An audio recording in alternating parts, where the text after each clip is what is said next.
beginning. I'm excited. December 31st. That's gonna be great. That's gonna be great. December 31st, the swearing-in ceremony. I'll have to send you the flyer. It'll be nice to have a town supervisor that answers phone calls. I don't know. You don't know what maybe Rod's busy, but most of the time it gets sent to voicemail. Yeah. I can't speak for him, but we'll definitely have a lot of communication. Yeah. Connor, Tell you what is your email? CLINSK. try and still incorporate. There it is, Flinsky. Yes. Okay, I'm gonna send you the swearing-in ceremony flyer. It's gonna be all the candidates, but all the elected, soon to be elected, including Kristen Brown. That's on New Year's Eve. It is. Okay. All their other contractors. That's a while from now. I don't know where I'll be. I'll send you a card. Total there. And that way you guys can even promote it prior to some of the other communities. 85% threshold we like. Although I probably won't be doing that New Year's Eve. There's a lot of positives with it. Honestly, that's just Bob says we might probably end up in court. Really? That isn't the reason. They changed so much. It was They came in right at the beginning. Mike Randall. I didn't like how they handled it. We are kind She's of already as we go here.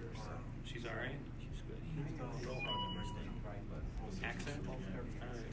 Yeah, let me introduce myself. 421. Hey Eddie, how are you? Oh, you know what? That's probably the same one. The other one. Nope, it's not. What is it?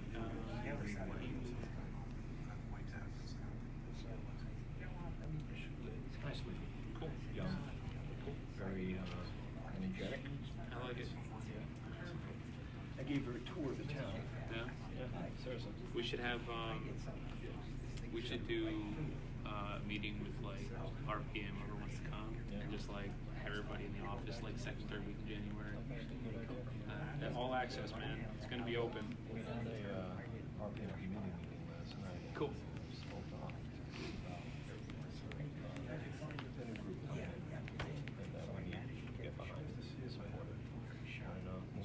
Yeah, that's what I'm saying. I think that would go a long way if you did something like that. Did Karina tell you about Transition Talk 2? Yeah. I think that's gonna be great. We told her go for it, man. What you say? We said good. It's good. Yeah, Good. she'd be a great moderator. Oh, absolutely. She'll throw me all kinds of stuff. And you saw me in the first one, like I don't care. Ask me whatever you want. Yeah. You know. Yeah. Yeah. And this way, you guys control the Q&A. I think that's fine. We she asked us how we felt about it, and we all just said, "Go, go." I like live because like you can't prepare. It's all like you can prepare, but it's like it takes away some of the political correctness of it. Just like The leaves was really. Where we at? oh yeah, I got them done. I got them done. I actually didn't do anything for like half a day leading up to the snowstorm. I just raked all the leaves. It was annoying because that was a lot of leaves, man. But I mean, in your thing last week, you threw that in there. Oh, that was hilarious. It's pretty cool. That's the thing, man. Do you reach out to her? I think she needs to. All right, I will. Thank you. Yep.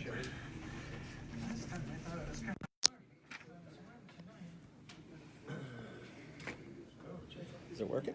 Come on, we're live. Hi, I'm Don Berger. I'm live. I'm This is Saturday Night Live. why is that? Live, non-member X.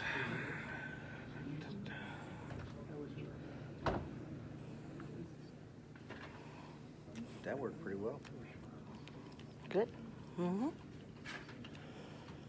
Better than I thought it would. Might have to keep reapplying it, but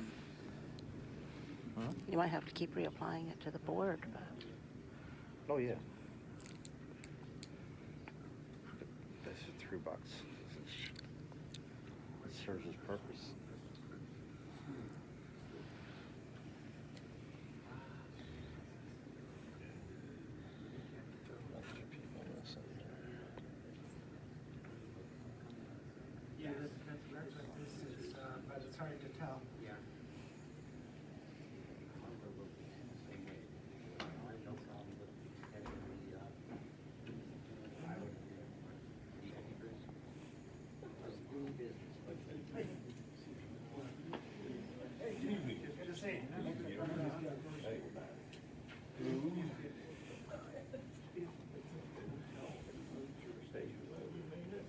Yeah, me.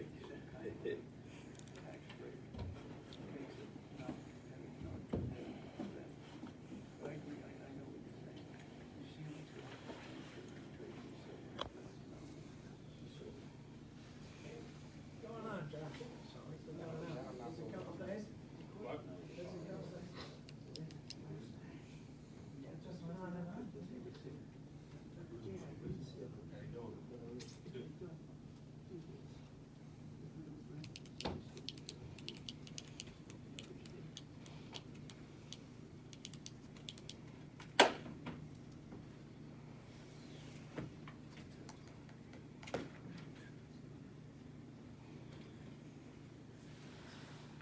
Barbara.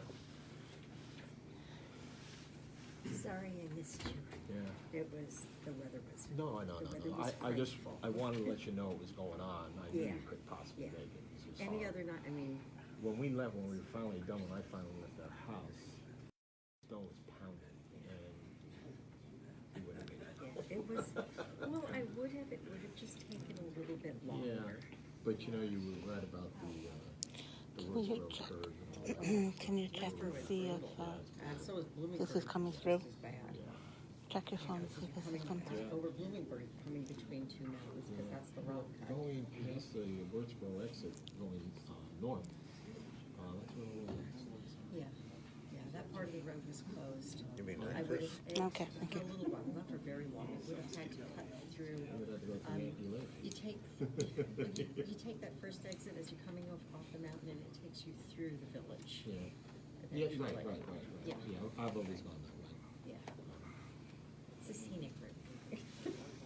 But what pissed me off is that the town, I don't know, I think somebody must have pissed off one of the town plow trucks, because he sees me out there, I'm shoveling out my car, getting it all cleaned up to go home. And he took 6 passes, and our shop is on a dead end. Mm-hmm. 6 passes in front of the shop, piling the snow toward the driveway. Oh, really? Yeah. That's tough. So Bill called the supervisor Yeah. this Why would morning, you who do that? happens to be Yeah. one of his friends. Oh. Do not do that to my wife. She does not like She that. doesn't like that. I mean, I got through, but But, yeah, I mean, it's just like anything, it's across courtesy, you know? the other side is vacant. There's nothing on the other side. I have it in my house, you've been in my house, Yes. it's a cul-de-sac kind of. And, the village guys are, don't like it, toward the driveway, where the house is vacant. And, my neighbor had to stop and say, why are you pushing it into our driveway? Push it into the side. Crazy. I know. Almost like, how could you possibly be that stupid? I know. I want to grab that. Get your stuff, yeah.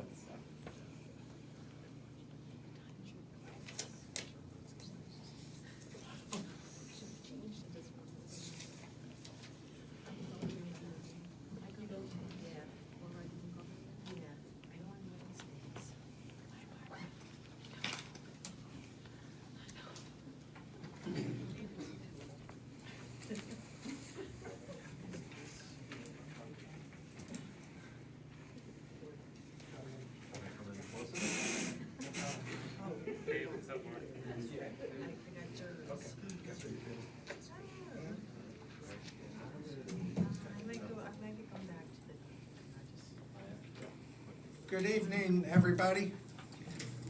Thank you for coming out to the specially scheduled meeting for the Montgomery I.D.A. for December 3rd. I am joined with all of our board except for one who has a conflict. He may be able to show up in a little bit. Starting from my right, I would introduce John, I always want to say it wrong, John. Maciosi. Yep, that's right. We got John Dixon. To my immediate right, Ed Williams. To my left, Bob Santo. Yeah, thank you. I don't have you. Oh, there it is. I have my list here, and Steve Rinaldi. Welcome, everybody.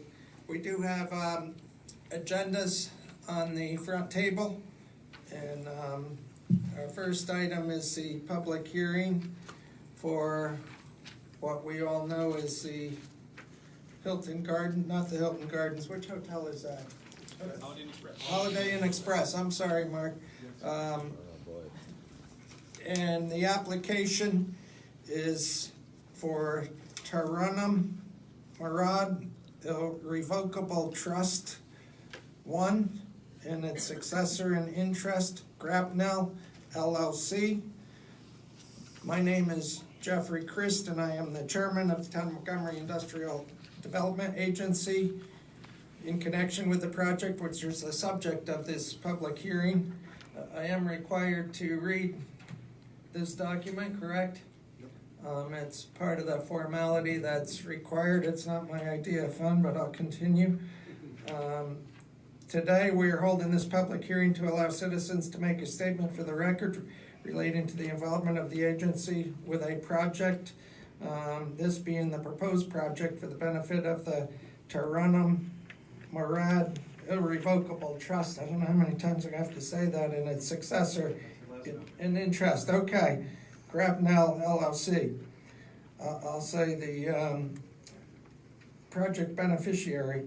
On July 24th, 2013, the agency entered into a lease agreement dated as of July 1, 2013, by and between the agency and Goodwill Properties, the company, for the purpose of undertaking a project consisting of the following: the acquisition of an interest in approximately 2.8 acre parcel of land located at the intersection of 491 Goodwill Road and 2099 State Route 208 in the town of Montgomery.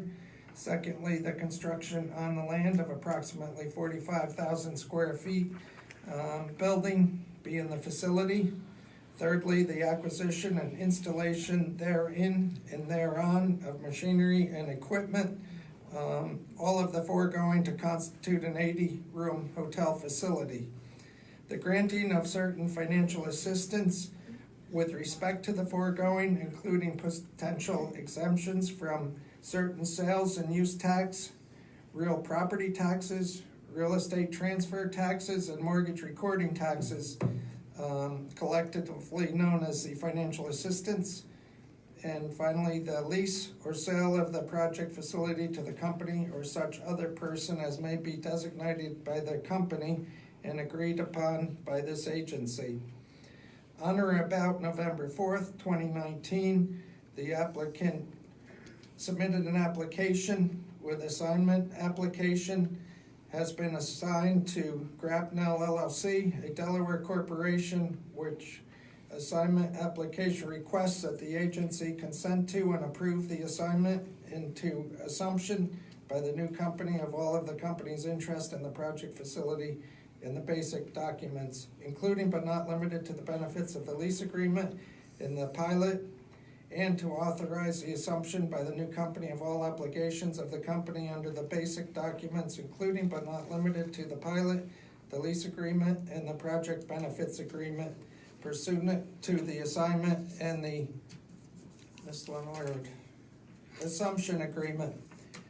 And finally, the granting of certain financial assistance with respect to the foregoing for the new company, including potential exemptions from certain sales and use taxes, real property taxes, real estate transfer taxes, and mortgage recording taxes.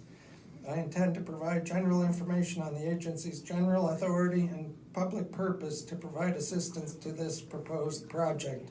I will then open the comment period to receive comments from all present who wish to comment on either the proposed project or the financial assistance contemplated by the agency with respect to the proposed project. Legal authorization and powers of the agency are provided for under Chapter 1030 of Laws of 1969 of New York, constituting Title I of Article 18A of the General Municipal Law, which authorize the agency to promote, develop, encourage, and assign and acquiring constructing, reconstructing, improving, maintaining, and equipping and furnishing of manufacturing, warehousing, research, commercial, and industrial facilities, among others. The purpose of this hearing, pursuant to Section 859A2 of General Municipal Law of the State of New York, prior to the agency providing any financial assistance of more than $100,000 to any project, the agency, among other things, must hold a public hearing pursuant to this section. Since the proposed financial assistance may exceed $100,000, then prior to providing this, the agency must hold this public hearing. After consideration of the application received from the company, the members of the agency adopted a resolution on November 12th, 2019, authorizing us to hold the public hearing. The chairperson of the agency caused notice of this public hearing to be mailed on November 21st to the chief executive officers of Orange County, the town of Montgomery, the Valley Central School District, and published on November 21st, 2019 in the Times Herald Record, a newspaper of general circulation available to the residents of the town of Montgomery. In addition, the chairperson of the agency caused notice of this to be posted on November 20th, 2019 to this agency's website and also on a public bulletin board located at 110 Bracken Road, Montgomery, New York, this location. So that's all happened. Copies of this notice are available on the table. Now, unless there is any objection, I'm going to suggest waiving the full reading of the notice of this public hearing and instead request that the full text of the notice of this public hearing be inserted into the record of this public hearing. The comments received today at this public hearing will be presented to the members of the agency at or prior to the meeting at which the members will consider whether to approve and undertake the proposed project. Written comments can be addressed to myself, chairperson of the agencies, and I don't believe we've had any written comments at this point in time. Thank you, Sue. Does anyone object to the waiving of the full reading of the notice of this public hearing? Seeing none, I would ask if there's a representative of the company who could describe the project and the application. Jeff, if I could first. Yes, Mark Devitt. Yeah, Mark Devitt, 146 Union Street, Montgomery, New York. We were here a couple months ago in front of the I.D.A. Asking for assistance for a new buyer. That new buyer has since fallen out of the deal, and we have a new buyer in place that is requesting the same approvals that the I.D.A. had just given in the past. And I think they're also going to ask to receive sales tax exemption on the new FF&E that they would be purchasing for the additional improvements that they're going to be doing to the hotel. Thank you. Yeah. And since that time, we have two new board members, and 4 of us are here tonight who would have acted on that previous application.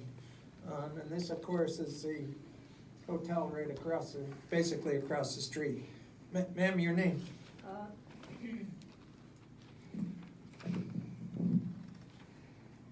I'm Saranu Murad, CEO of Trams Hotels Group, and I'm in the process of the acquisition of the Montgomery Holland Express. And thank you for being at the meeting tonight. I just want to make sure that everybody understands that I would need to be able to, to keep this property competitive in the market with all the new inventory that is coming up in the town of Newburgh and also in Middleton. This hotel will need a lot of work to be done in terms of the improvements to stay competitive in the market, especially in the town of Montgomery. I think this is the only hotel that is there. So there's certain help that we are requesting from I.D.A. that should be approved, it was requested to be approved. And I think Mark, who's the seller, he's also mentioned about the sale tax exemption that was not utilized. So if we could get the benefit of that as well as all the new purchases that we'll be doing. And we are very excited of being here and to move forward on this transaction. And just to be clear, it's my understanding the request on the pilot is to just continue the one that's in existence and correct. not reset that No, pilot. just whatever is in existence, we are going to assume the same one. And the sales tax mark, I think, was the one you weren't able to use previously. That's correct. We weren't able to take advantage of it when we were initially approved for it. And I provided the I.D.A. with a copy of the check that we paid in sales tax, which I think was north of $90,000. I think the exemption that Mrs. Murat's looking for is actually with the existing FF&E, and the purchase of the new FF&E is still actually less than that number. So I think in the application, it's about roughly a little north of $38,000 for the purchase of the new FF&E, and I believe that the existing FF&E is somewhere around, after 5 years of value going down, somewhere around $40,000. And on the mortgage recording tax, that you did take advantage of We did. originally. And I believe we have a application for that as well, Bob? Yes. Yes. Right? Okay, thank you. Thank you. Oh, now open the public hearing for public comment, and I have to jot down the time of 5:43. And if you wish to make a public comment, please raise your hand and I'll call on you. Please wait to be recognized. When everybody has had an opportunity to speak, I will conclude this public hearing. A record will be prepared and reviewed by members of the agency in connection with the agency's consideration of the proposed project. Is there anyone in attendance who wishes to make comment on this project? Mr. Weber. Don Berger. Oh, I'm sorry. Somewhere, okay. Okay, Don Berger, Village of Montgomery. I believe there was an applicant here in June of this past year asking for the same assistance, financial assistance. As I said, I spoke at that meeting, and what I basically said, and I believe it still holds true today, is that these folks are coming in, they're coming into an existing hotel. They're going to carry on I think it's about, 8 more years of abatement. What I've said back then is that I don't know that this I.D.A. or that the residents of the town of Montgomery should be granting anything that goes to the cost of doing business. These folks, I don't know where they're from. I don't know how many hotels they own. They might own 1, they might own none, they might own 20. I just think when you're renovating a hotel, you have to take that and pay for that yourself. I don't believe that we should be subsidizing those type of things. The one thing that struck me when the lady spoke just a moment ago is that she talked about competition and how the hotel business is very competitive and they need to keep up. And then she says, well, we're the only hotel in the town of Montgomery that she really has to be concerned about. Well, where's the competition then? There is no competition. All right, they have an outstanding hotel there. They're coming to the town of Montgomery. I think that hotel will thrive. I just don't think that we as residents should be subsidizing something. When any business or any resident needs to put new carpet in their house, I don't come running to the I.D.A. asking you guys to pay my sales tax. I put the carpet in. They need to put their own carpet in and leave the residents out of this. I'll leave this I.D.A. board out of it. It's the cost of doing business. That's all I can say. Thank you, Don. Barbara. Barbara Lerner, we own the property on the corner of 747 and 17A. I have to agree with Don. There is a cost of doing business that we factor into everything that we price. When your local GNC dealer has to upgrade their showrooms to meet the criteria the GMC stands for and that they back so that you can continue their franchise, you pay for it. You don't ask the community to support that effort.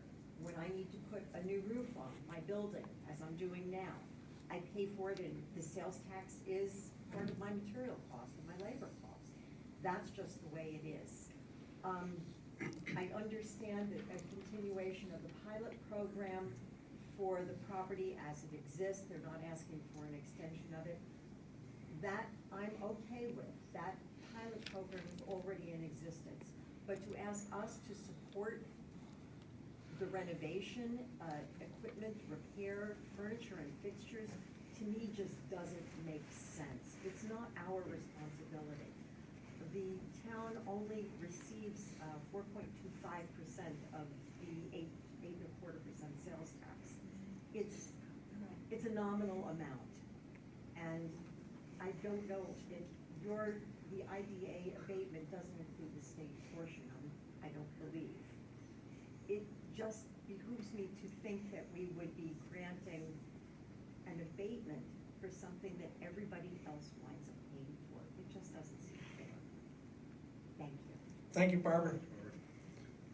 Ma'am, your name? Hi, I'm Karina Tipton. I live in the village of Montgomery. I did some research, and you'll have to forgive me because I'm just coming up to speed on how the I.D.A. works. I've been looking through your documents, trying to understand the criteria that you use as you put together these packages with the applicants. So I did some research on this hotel in particular, and I understand that there was tax relief granted in 2013. I went back through the old meeting minutes, and in June, a different applicant, I think the owner at that time who was selling to this applicant currently, they received what was referred to at the time as the second type of financial assurance out of 3 that could be granted by this group. This is from the meeting minutes, and that was for the mortgage reporting tax. At that time, and I'm going to read to you from the meeting minutes, this board declined to approve the sales tax exemption for hotel refurbishment. Chairman Chris continued and said, in this case, you could make some argument that it's the price of business going ahead. It's certainly an acceptable use to request relief, but it would be this board's determination that if it's something that we feel meets our threshold to provide in the interest of the town. Member Dixon said he doesn't see the benefit. How's that helping the town with them refurnishing their hotel? He doesn't see how that benefits anybody. First Vice Chairman Williams asked what would be the benefits to the town. Chairman Chris said that he guessed there's a benefit to have the hotel refreshed and to be up to speed, but he's not sure that it's the I.D.A.'s responsibility to help do that. The hotel is built. Are they going away? His vote would be to not approve it. Attorney McLaughlin asked if anyone was going to make a motion. Chairman Chris said no one cares to make a motion to approve the second sales tax relief. It is tabled. I just wanted to bring that again to your attention. I don't understand what condition has changed in this situation. Thank you. Thank you. Anyone else care to make a comment for this public hearing? Mark, Devin. So just a couple things. It is a competitive market, even though this hotel is the only hotel in Montgomery. Montgomery, in the hospitality business, would be considered a B market. So we're competing with Newburgh and Middletown and all the properties that are going up in those areas. So you do need to stay competitive. You do need to stay fresh. The other thing is, on the sales tax benefit, we never took advantage of that the first time around. There is a cost of doing business. I completely agree with that. The sales tax from the new FF&E that's going to be purchased is $38,000, I think, is in their application. What percentage of that is coming to the town of Montgomery? And not only that, there's a misconception that this money is coming out of taxpayers' pockets, that you've given, it's coming directly out of their pocket.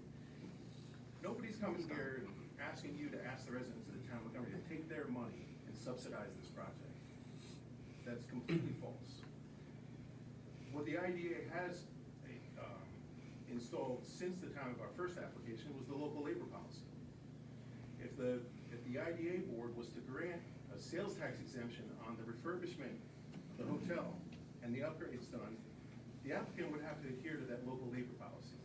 So you're talking about anywhere from $400,000 to $500,000 worth of labor for that 4% that would come back to the town of Montgomery. So, I mean, that's something that should be taken into consideration. It wasn't brought up at the last meeting, but at least that labor would stay local. And I think that is a significant number, and I think that would make that all worthwhile for the town of Montgomery I.D.A. Yeah. Thank you. Done. Yeah, you know, Mark's a real good friend of mine, and I really hate to be up here and have to come up and now rebut what Mark says. But you know what, Mark, what are you talking about? Are we talking about the local labor law of 85%? Or are we talking about the one that you changed to 60%? Which one are we talking about today? I'm not sure which one we're talking about today. And by the way, a tax is a tax is a tax. I don't care whether it's state, county, municipal, whatever it is, it's a tax. We should not be supporting that. Thank you. Anyone else care to make a comment? May I ask what Mr. Dewitt, whose authority he's speaking on? I'm sorry. Would you state your name again, I'm sorry, please, I'm sorry. Karina? Yeah, I'm sorry, and I came in late because I work in New Jersey, so I had to drive all the way up here. But I'm sorry, I didn't understand who you were representing when you were speaking. I represent myself. I own the hotel and I'm looking to sell it to Okay, journalists. I was confused because I reviewed the application and I don't recall seeing your name on it. Well, you wouldn't see my name in the application, but I was Right. just kind of giving history to the application, where we came from with the I.D.A., where we were at the last meeting in June, in the minutes that you were reading. Okay, thank you. Board members, anyone have a question for the public hearing process? I have a procedural question for our attorney. In the minutes, is that correct? Nobody made a motion, therefore it was tabled? Correct. Is that procedure? Subsequent to that. If tabling is a formal motion to table, so if nobody made a motion. So to clear up a little bit of I don't want to say misrepresentation, but the incorrectness of what was stated. There was a prior application for the assignment and assumption of the existing benefits. There was a public hearing that was held in March, I believe, maybe in May, I forget. In June, the applicant came before the board for the assignment and assumption of the existing benefits and requested the sales tax benefit on new purchases as well as the mortgage recording tax. At that time, except for the assignment and assumption of the pilot, everything else was tabled and not voted on. It was discussed but not voted on. Subsequent to that, the board received an attorney letter from the applicant essentially demanding that the board take some action. In July, the board held another meeting, confirmed the assignment and assumption of the existing pilot, and specifically for the reasons stated in that resolution, denied the request for the sales tax benefit as well as the request for the mortgage recording tax. The sales tax benefit was, and the current owner did submit sufficient proof to the board that the sales tax benefit, which was granted by this board back in 2013, was never applied for by the owner. So even though I can appreciate the statements made that there's a cost of doing business for refurbishing a hotel, buying new equipment, fixtures, etc. The fact is that benefit, which the board granted, was never taken advantage of by the applicant. It is what it is. The mortgage recording tax was received, that benefit was received. And the pilot is in place. I believe we're in year 6 of a 15-year pilot. Year 6, I believe that's correct. And so right now, the property will generate a payment of 50% of the assessed tax benefit. And then a sliding scale every year from year 6 through year 15. I beg your pardon, if I may. I just want to state, if there was any misrepresentation from the meeting minutes that I read, it was also the meeting minutes were approved by this board. I was reading from the meeting minutes verbatim. I did not think it should. That was a full paragraph that I read. Thank you. Other board members, questions? comments. Bob, I might just ask you to review for this process. This board is authorized to grant certain abatements based on determination of various needs. One of those being tax abatements. It's correct that we can provide those abatements, but as was stated here in the public, no one's taken that money out of their pocket to pay for those. Can you further So define that? under the general municipal law, IDAs were created to provide certain financial assistance to applicants for fulfilling the mission of the statute. One way to do that is through the issuance of, down she goes. Oops. One way of doing it is through the issuance of municipal bonds. No one's requesting that as part of this application. The other way to do it is what's called a straight lease deal, where the You gonna answer that? Trying. Come on, Johnny. Where the IDA actually, 25 years ago, the IDA used to take title to the projects and then provide the financial assistance. As an owner, that connotes certain detriments. You take an ownership interest, everything that's bad with the property comes to you. So attorneys that do this type of work about 20 years ago decided to change the way of doing business, and we do it now by what's called a straight lease deal, where the IDA takes an interest in the property by way of a lease, and then the IDA leases the property back to the applicant. The applicant then, essentially as a subtenant, conducts the project for the duration of, in this case, the pilot agreement. The IDA can provide essentially 3 forms of financial assistance besides municipal bonds. One is through a pilot agreement, one is mortgage recording tax exemption, and one is sales tax exemption. The mortgage recording tax in this county is 1.25%, I believe. That gets distributed among the county and the municipalities. You've already granted this in 2013 on the existing project. It's your decision tonight whether or not you grant it on a new mortgage or a portion of a new mortgage that may be part of the financing and purchase of the project. The sales tax is typically on fixtures, furniture, and equipment, not only in connection with the construction of the project, but also the furnishing of the project. The construction of the project includes labor costs, rental costs, any liquids that are used as part of the construction process. So if you're using oil, if you're using gas, all of that has a cost and a tax. All of that is exempted from sales tax. The applicant in 2013 was granted full sales tax exemption. Only they know why they didn't apply for it, why they didn't use the letter that was provided to the IDA as part of the closing. They did apply for it, but they didn't use the letter. The third form is the payment in lieu of tax agreement, which is a pilot. Your uniform tax exempt policy provides essentially 2 forms of pilot agreements. The first is consistent with state law, which is a sliding scale 10-year, starting at 50% of exemption down to 0% from years 1 through 10.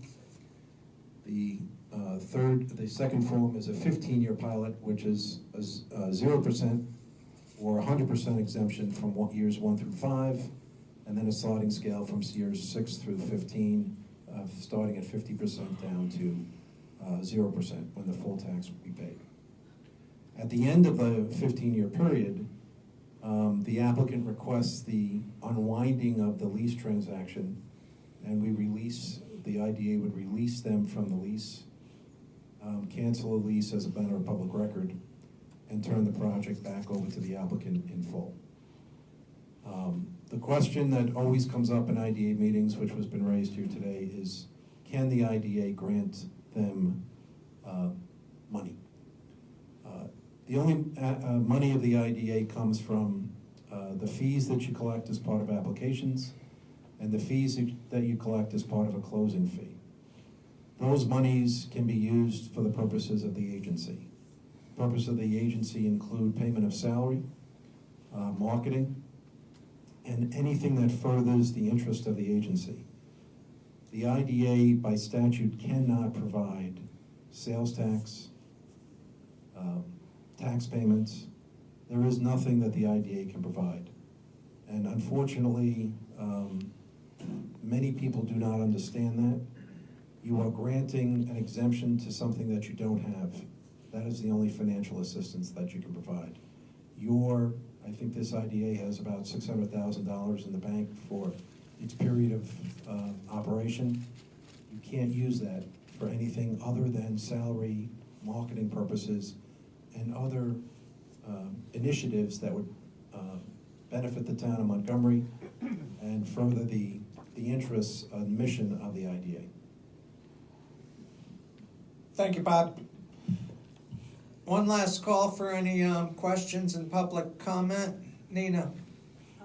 Nina Snyder.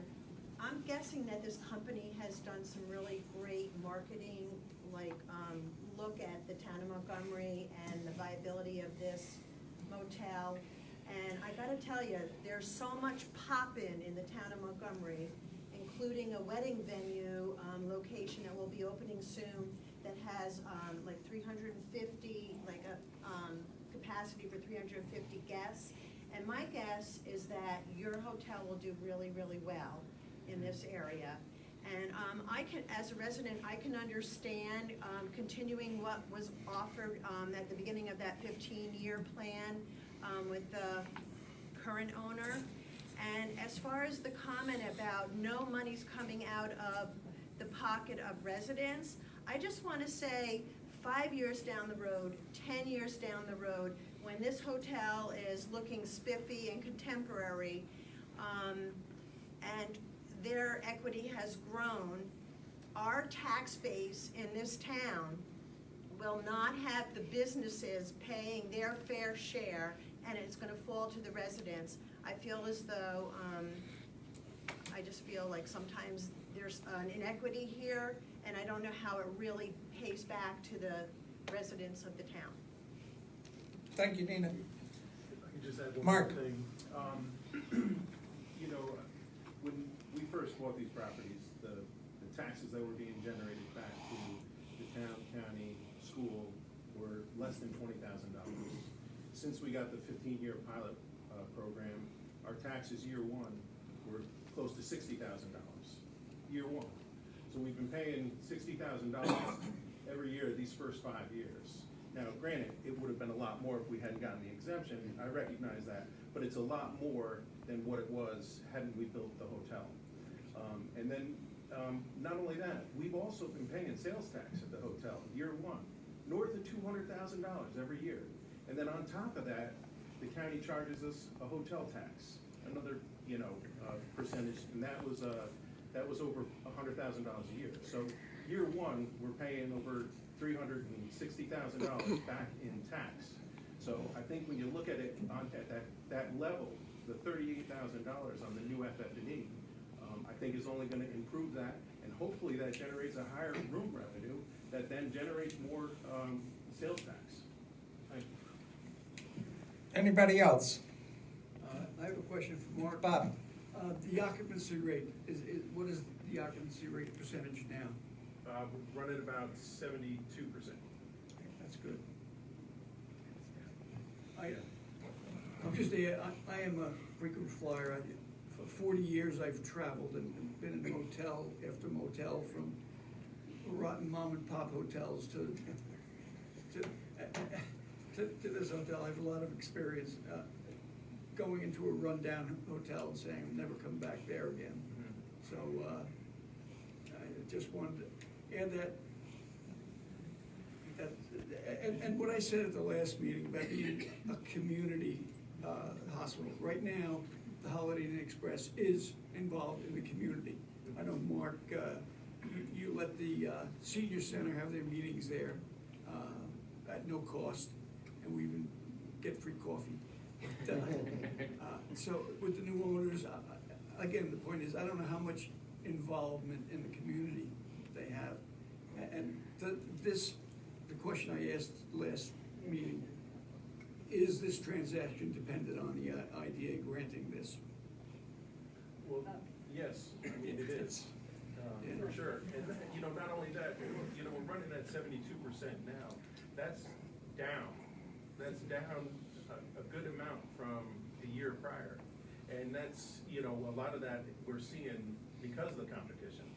So, I mean, the refresh, I get it. It is a cost of doing business.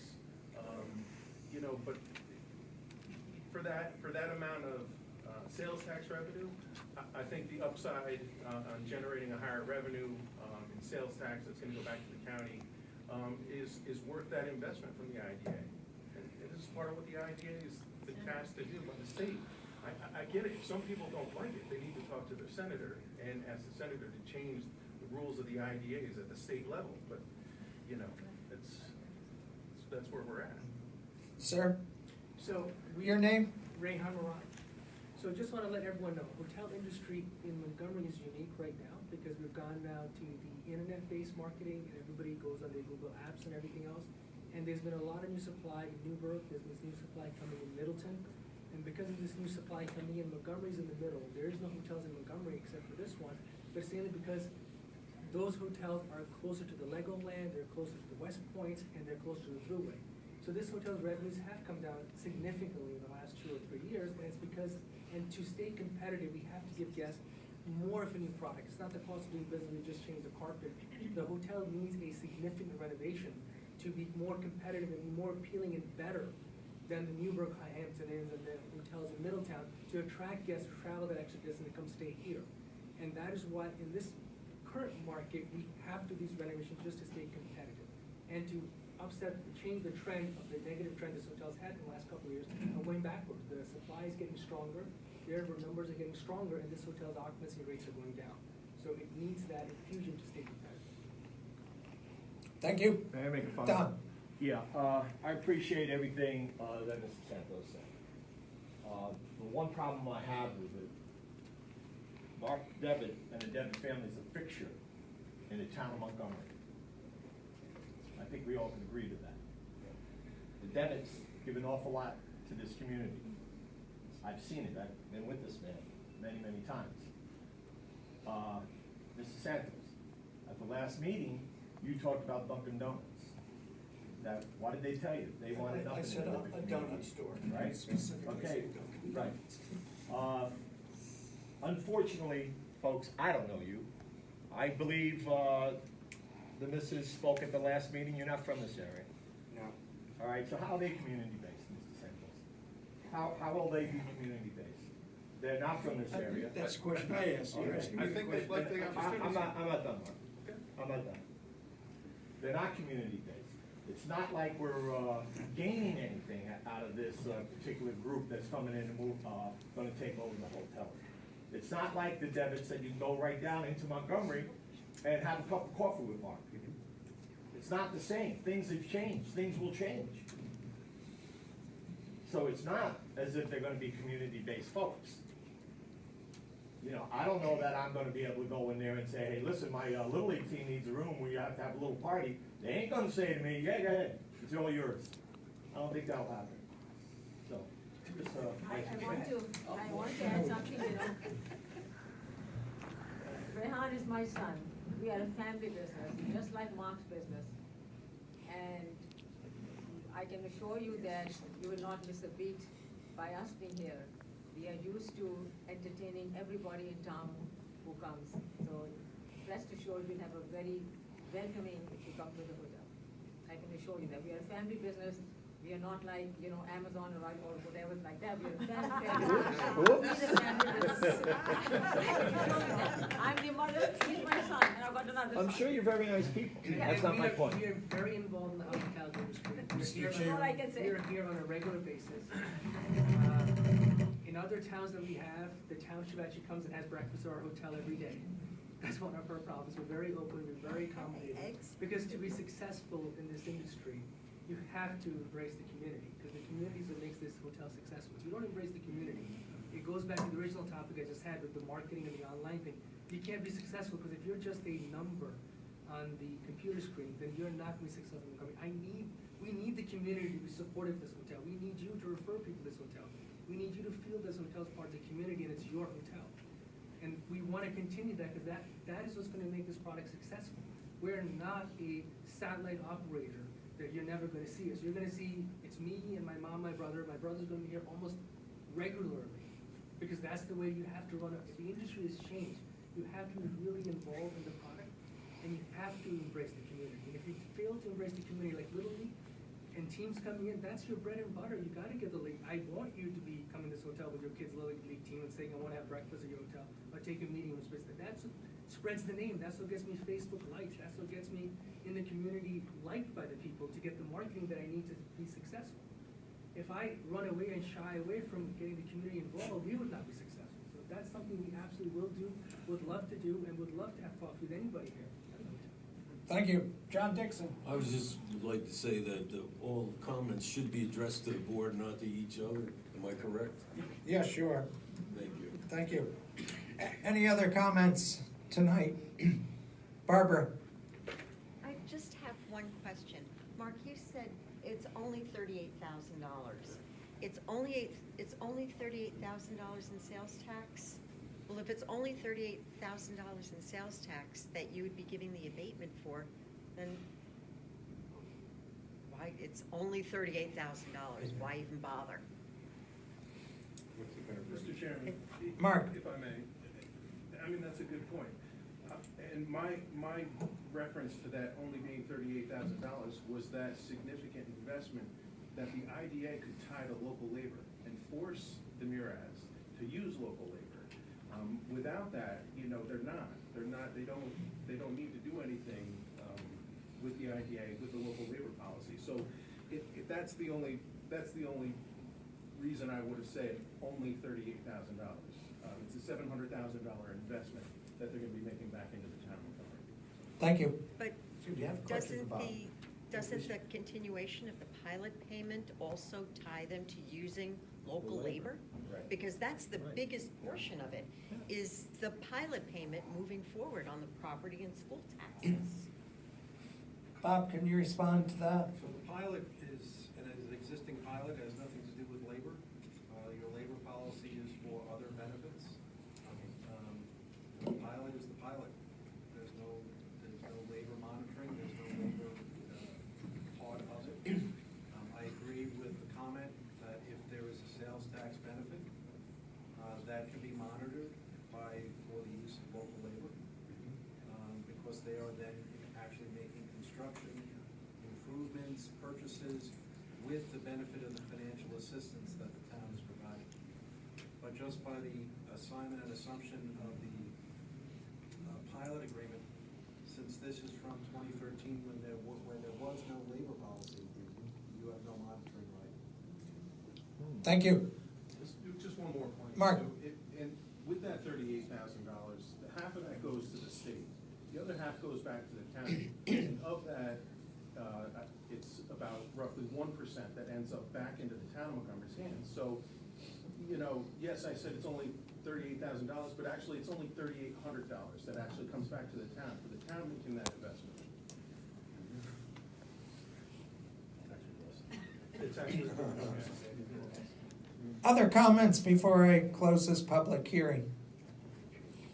Hearing none, I will now close the public hearing at 6:15. I thank everyone for attending the public hearing. We do have, Mr. Chair, if I may. Yes. Considering that there was a second public hearing on the agenda, and since that was supposed to start at 6, I would suggest going a little bit out of order. Okay. And holding that public hearing now, so that if anyone is here that wanted to make public comments, are not unreasonably delayed from doing so. makes sense. Let me move on to our next agenda item for public hearings, being Matrix Maple Development. And unfortunately, you're gonna have to hear me read this again. Go as quick as I can. This was scheduled for 6, and it's now 6:15. You know my name, Jeffrey Chris, Chairman of the Montgomery I.D.A. And we're holding this public hearing to allow citizens to make statement for the record relating to involvement of the agency with the proposed project being Matrix Maple Development, a New York State limited liability company. The project consists of the acquisition of an interest in approximately 26-acre portion of an approximately 59.7 acre parcel of land located at 59 Maple Avenue, currently tax map number 31-1-94.2 in the town of Montgomery, Orange County, New York. Construction on the land of up to a 4.9 MWAC solar community solar project, which I presume that's megawatt electricity, and the acquisition and installation therein and thereon of related fixtures, machinery, equipment, other tangible personal property, hereafter collectively referred to as a project facility. All the foregoing to constitute a community solar system and other directly and indirectly related activities. The granting of certain financial assistance being within the meaning of section 854-14 of the Act with respect to the foregoing, including potential exemptions from certain sales tax, use tax, real property tax, real estate transfer tax, and mortgage recording taxes. And finally, the lease or sale of the project facility to the company or other such person as may be designated by the company and agreed upon by the agency. I intend to provide general information on the agency's general authority and public purpose to provide assistance to this project. I will then open the comment period to receive comments. The provision of the laws, I believe the same as before, 1030 laws of 1969 of New York.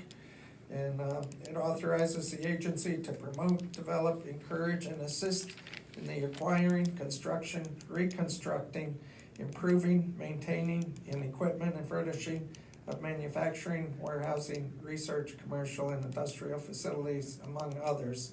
The purpose of this public hearing is, among other things, we must hold the public hearing when financial assistance is more than $100,000. And with respect to this project, it may exceed $100,000. So the agency must hold a public hearing on the nature and location of the project facility and the proposed financial assistance to be provided by the agency with respect to the proposed project. After consideration of the application received from the company and the members of the agency, adopted a resolution on November 12th authorizing the director to conduct this public hearing. The chairperson caused notice of this public hearing to be mailed on November 21st to the chief executive officers of Orange County, Town of Montgomery, Valley Central School District, and was published on November 20th, 2019 in the Waukegan Valley Times, in the Times Community, newspapers in general circulation available to the residents of the Town of Montgomery, Orange County. In addition, the chairperson of the agency caused notice of this public hearing to be posted on November 19th, 2019 on a public bulletin board located at 110 Bracken Road and posted on the agency's website on that same date of November 20th, 2019. Copies of the notice of the public hearing are available on the table here in front. Unless there is any objection, I'm going to suggest waiving the full reading of the notice of this public hearing and instead request that the full text of the notice of this public hearing be inserted into the record of this public hearing. Comments today will be presented to members of the agency at or prior to the meeting, and will consider whether to approve the undertaking of the proposed project with any financial assistance in excess of $100,000 with respect to the proposed project. The notice of the public hearing indicated that written comments could be addressed to myself, and I don't believe we've gotten any written comments. Who confirms we have not? Is there a representative for this company that would like to review the project in attendance? Mike, right? Yes, it is. Dowd. It is, Mike Dowd. Got that right. Welcome, Mike. Thank you, sir. Here's a microphone for you. Good evening. Thank you for having me and listening to my plight here. We're proposing a community solar system which is going to benefit the community. We're looking to generate clean, renewable energy for the next 25 plus years, and sell that energy at a discount to the residents of town of Montgomery and beyond. The reason we're here tonight is partly because solar energy is kind of maturing. The industry's maturing. All the policies around solar is maturing. It's really a new industry in New York State. 2 years ago, you could point to 5 systems in the state, maybe 15 systems in the state of this size or magnitude. And today, there are over 100 or 200 projects that are going to be developed all over the state. And because of that, all the mechanisms there to support it, evaluate it, collect the taxes, all the jobs and employment that's associated with it, all that stuff is in development. And we're here tonight primarily because one aspect of the project, which is the taxes for solar systems, that hasn't really been flushed out. There's a policy called Real Property Tax Law 487, and that law has been in effect for a long time, but it hasn't been really utilized for solar. And valuing a solar system is quite the topic in the industry today. Within your jurisdiction, there are 3 taxing authorities. There's a school, there's a town, and the county. And none of those people are actually working together. There isn't a unifying policy or methodology for valuing solar. And what we're asking for is not so much an exemption from taxes, we're asking for a fair valuation so we can afford to operate the system, make a little money, and pay you a fair amount of taxes. And we're asking the board to help us unify those 3 taxing authorities to do that. It isn't a matter of getting a free ride here. We just need a fair valuation. We can pay a fair amount of taxes through a pilot agreement and have some visibility over the next 15 or 20 years to do that. And so that's our request tonight. And I can answer any questions, but that's what I have for you now. Thank you, Mike. As before, if you wish to make a public comment, please raise your hand and wait to be recognized. I'll conclude the public hearing after everybody has had an opportunity to speak. And I should point out that the public hearing is to solicit public comment and not necessarily to answer questions. However, we will, in the course of this public hearing, consider questions if we have the information to answer, and there is sufficient time to consider such questions. Anyone who would like to make a comment, please raise your hand and I'll recognize you. Barbara. She beat you this time, down here. I just have a real quick question from a procedural issue. In reading the notice, it says that the agency has not yet made a determination pursuant to Article 8 of the Environmental Conservation Law, known as SECRA. How can, without going through SECRA, how can you approve or not approve a question on the I.D.A. Incentives? We can't, correct? Correct. Okay. So we're not going to make a decision tonight. Okay, so on this okay. application. Okay, all right, So thank you. by way of amplification on that question, SECR requires the board to take a hard look before it considers a project. This is a public hearing. You are not making any decision within the confines of this hearing. You're simply advising the public, we want your input, we want your comments, that's required by the statute. When the public hearing is closed, if you consider the project or the prior project, you would then have to make a SECR determination as well as whether or not you're approving the project. But in the confines of this public hearing, there's no decision making. This is purely to get input. Will the public hearing be kept open until you have your secret determination? Only because there may be other comments that come subsequent to a secret determination. So, Mr. Chair, I can answer that if you want. Please do. There's no requirement of the IDA to keep the public hearing open after today. This board has chosen to keep all public hearings open for written comments until the approving resolution or secret resolution has been considered. There is also no requirement that the board have any duration between the close of the public hearing and consideration of secret determination and an approving resolution. So in fact, on the schedule tonight is, because it's already been considered once previously, is a secret resolution and an approving resolution for the hotel project. That is not the case for this particular project, because this board determined that it would be in the best interest of the public to keep it open for a period of time. But I think in the case of the hotel, we've already gone through that, they've already gone through that process. And these public comments, a lot of the comments on the prior project were already made at the prior hearing, but it's always good to hear, especially for the new board members, what the concerns of the public is, and that's why the public hearing is required under the statute. Hope that answers. It does, thank Okay, you. great. Done. Yeah, well, I was gonna ask the exact same thing that Barbara asked. You know, you read this bottom sentence on here on your sheet here, and you have to wonder why we considering this at this time. And getting back to the public hearing, you know, you said no requirement. So I'm just guessing that it's your determination as to whether you keep this open beyond today or not, I guess.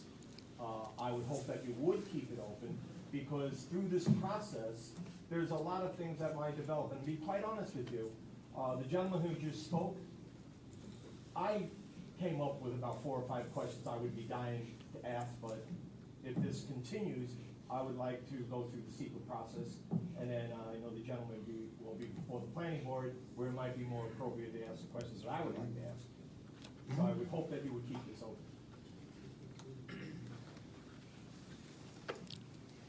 Sue informs me are they done with the planning board, seeker as well? Thank you. Other comments tonight? Board members? Questions, comments? One last call for the public. We haven't met our 15 minutes yet, we're close. You're close. So in that time, I would add, Mr. Chair, the following. I have handed out to the board members a very small description of real property tax law, section 487. Mr. Dowd is correct in that the statute was originally written for wind projects in the state. Solar is not new, but it certainly is in its infancy in the state, and with the governor's direction that 70% of the state's energy production be from renewable sources by 2030 and 100% by 2040. Solar has certainly gained in lots of popularity. So I thought it would be helpful for the board to have this description, since I don't think the town has ever considered a wind project. And I believe this may be the first solar project that the town has considered. Many other communities around the state are reviewing solar projects. Mr. Dowd's again correct. They have grown exponentially in the last 24 months. If you look back 48 months, there was probably 10, 12 solar projects in the entire state. And now there are hundreds in every part of the state. And there's a proposal for a huge wind farm about 15 miles off of the coast of Long Island, the southern coast of Long Island, which pains me a great deal, but it looks like it's going to go forward. What this town, to answer some of the questions that were raised, your uniform tax exempt policy does not address solar whatsoever, but the state statute does. What my recommendation to the chair has been that once you consider and determine what you expect the proposed pilot to be, that we follow the deviation policy that's laid out in the statute and in your UTEP policy, which is you would give notice of what you propose the pilot to be to all of the taxing jurisdictions, including Orange County, the town of Montgomery, and the school district.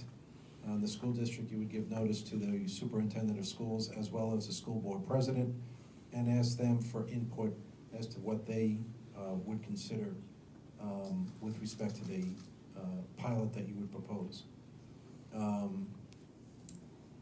What will also be very helpful here is if the town assessor could assist the I.D.A. in determining what the potential future assessment would be, because that will impact the level of pilot that you could consider based on the improvements that Mr. Dowd is proposing.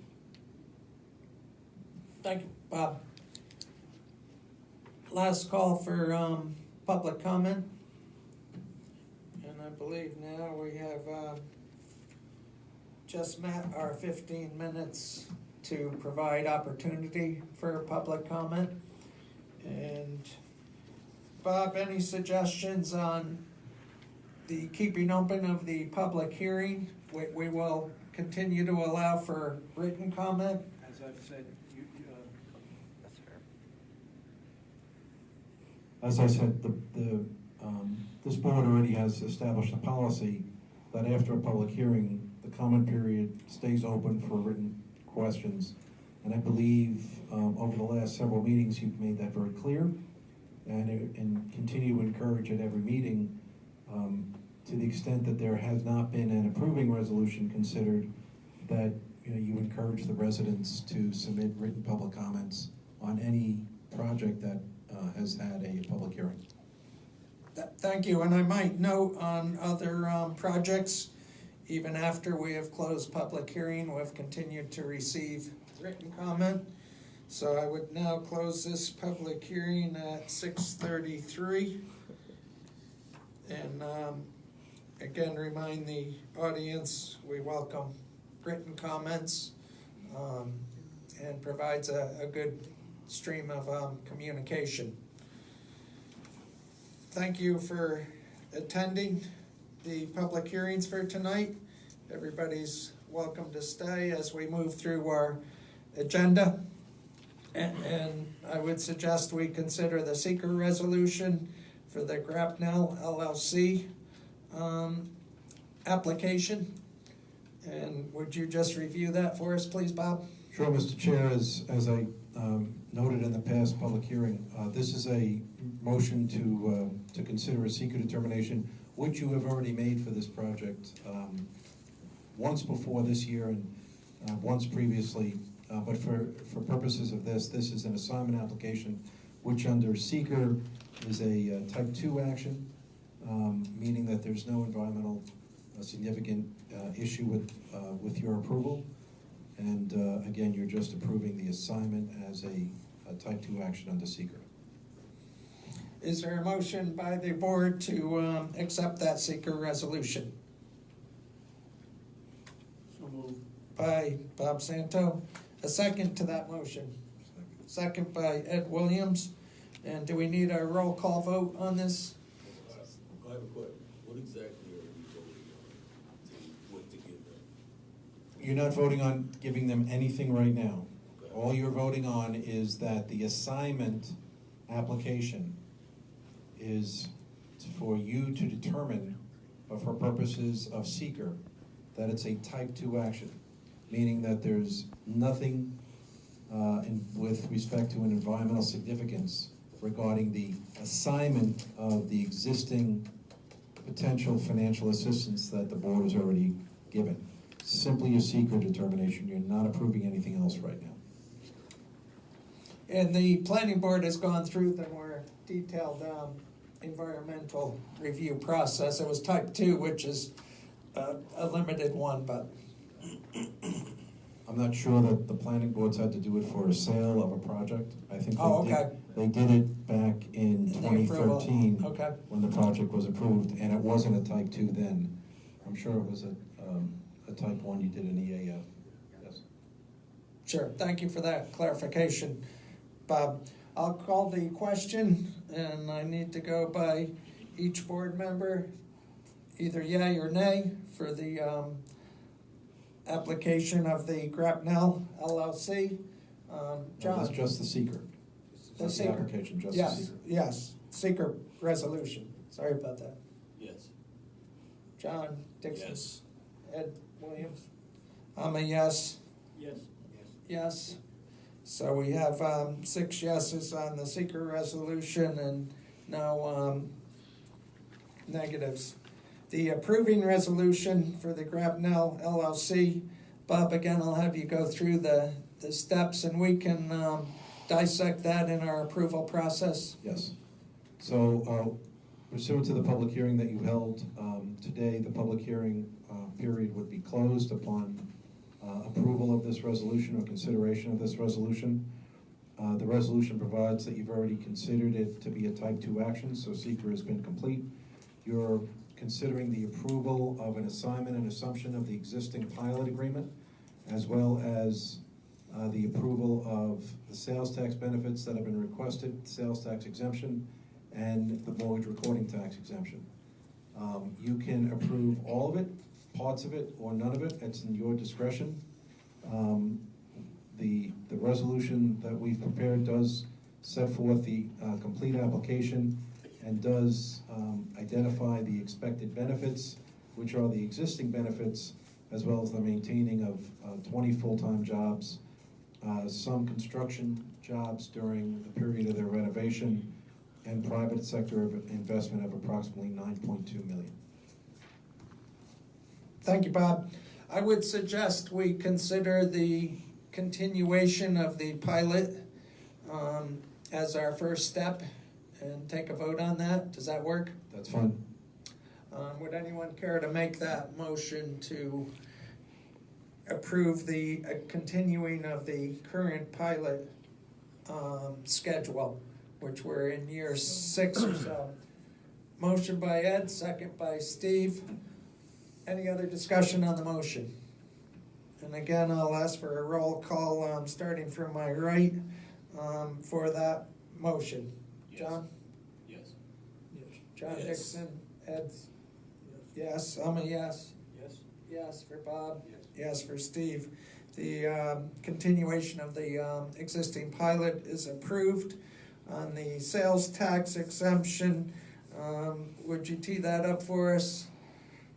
Once again, the sales tax would be for fixtures, furniture, and equipment that they're purchasing on, as they've stated at the public hearing, for the purposes of remaining competitive in the marketplace. And again, I would note that the existing owner received the same sales tax benefit back in 2013, same sales tax exemption letter, but did not use it for whatever reason. And back in the spring, they demonstrated sufficient proof that they did in fact not use that exemption letter. And if we did approve that, that would bring them into the local labor policy compliance. Correct. Which is a interesting, I think, benefit to the community. Would anyone care to make a motion to accept the sales tax exemption portion of this application? Motion by Ed. Is there a second to that motion?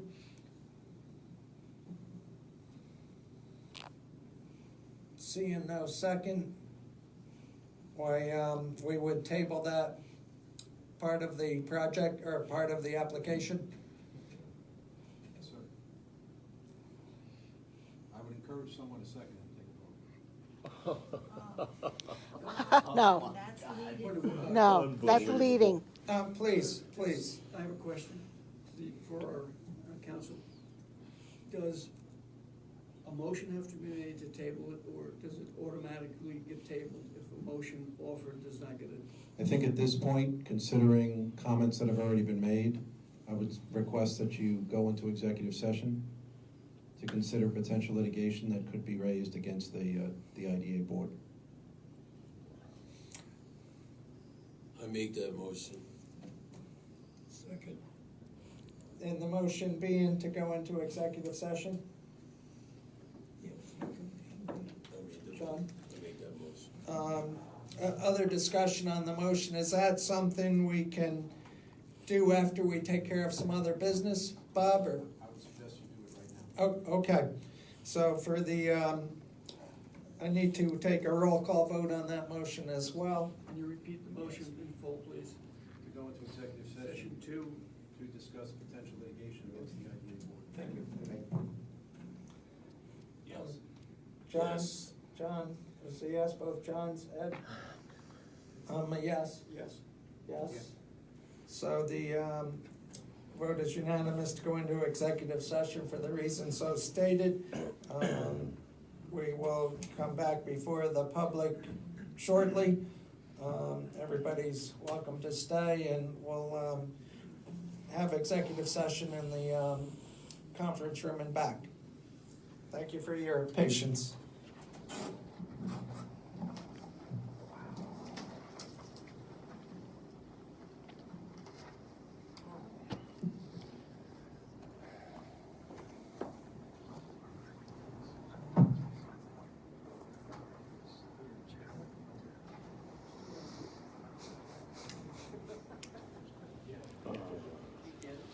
Nothing to see. Oh, wait, sorry. Set the dagger.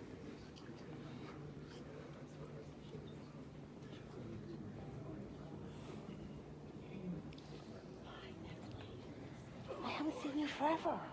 You have that on tape, right? I'm going right now.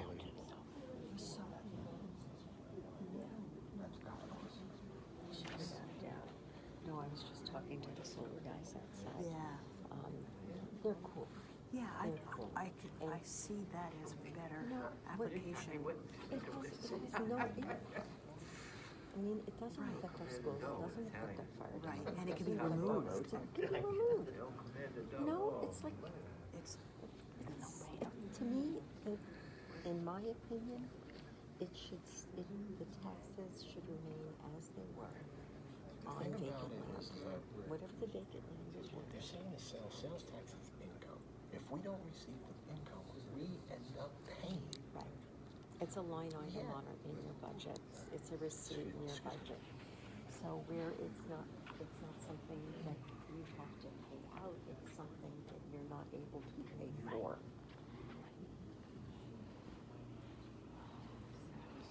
Brian? Hey, what's going on? I'm okay. What do you got? Gerald back? The revenue for town?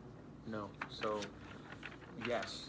So if the sales tax portion, so say it's $48,000 annually for the next 9 years, because they're in year 6 of their pilot, so for the next 9 years, the 48 or whatever $1,000 would go to, half would go to the state and half would go to the county. When it goes to the county, it filters back through the town and every other municipality within the county. So out of the 48,000, you're talking about maybe $1,200 annually in sales tax. And what their point is, for some reason, which I don't understand, I honestly don't understand why the pilot wouldn't kick in the local labor agreement if we're re-upping the pilot in that new action. But because he said that didn't, I'll take him for his word.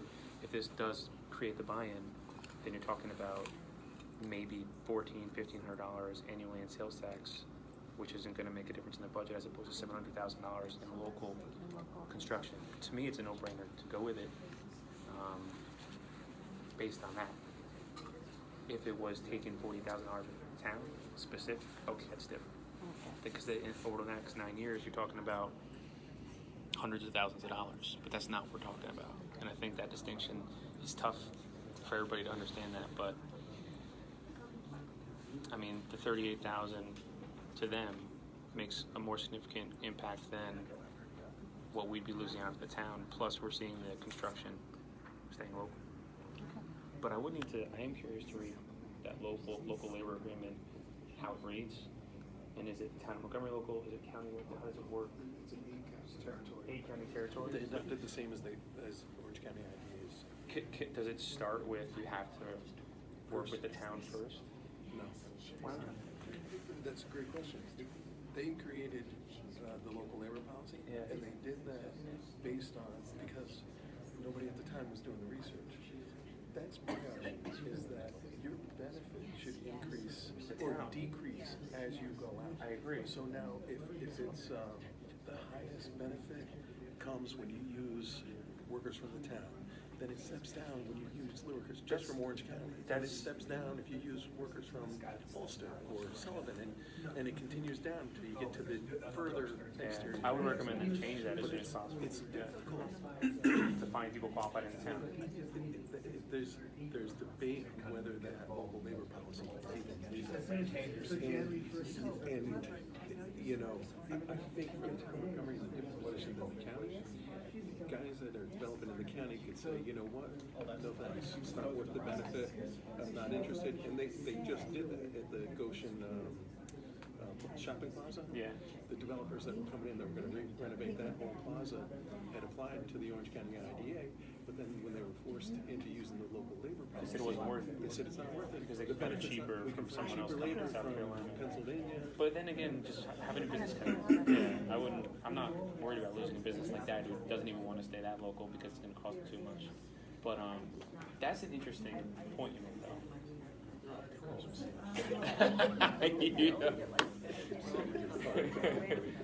So we were talking. No, we were talking. Yeah. Come on, bro.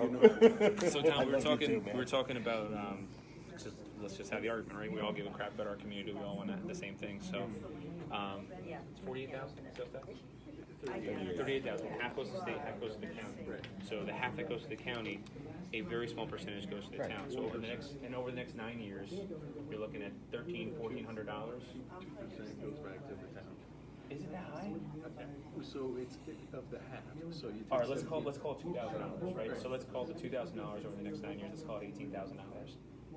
Would you weigh that $18,000 in town revenue against $700,000 in potential local construction?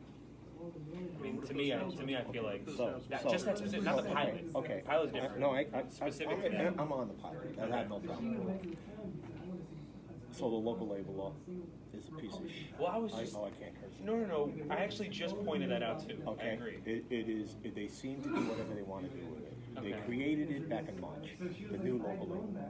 They created it in March by the president of the union that sits in that vacant seat right there.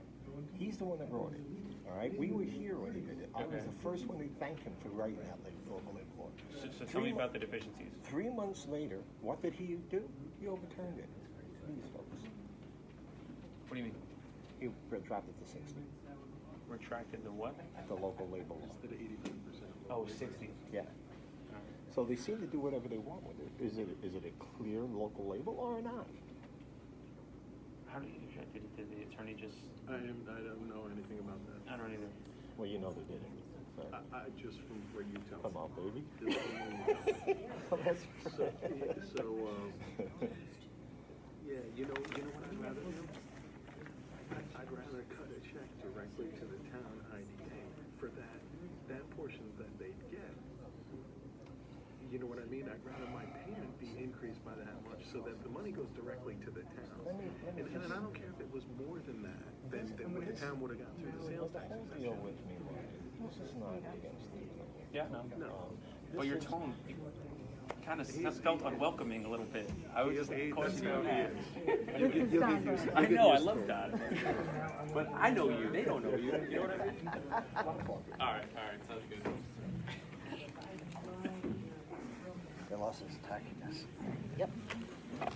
It's not permanent. Is it permanent? No. I'd like to call our meeting back to order for the Montgomery I.D.A. for December 3rd, 2019. And we were in the midst of considering a motion for the sales tax exemption. Mr. Chair, you have to report out the motion to come out of executive session. And we had a motion by John Dixon, a second by Steve Rinaldi to come out of executive session. All in favor?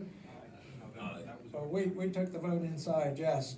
So I was just All you have to reporting. do is report if you took any action. And we did not take any action. We received consultation from our counsel.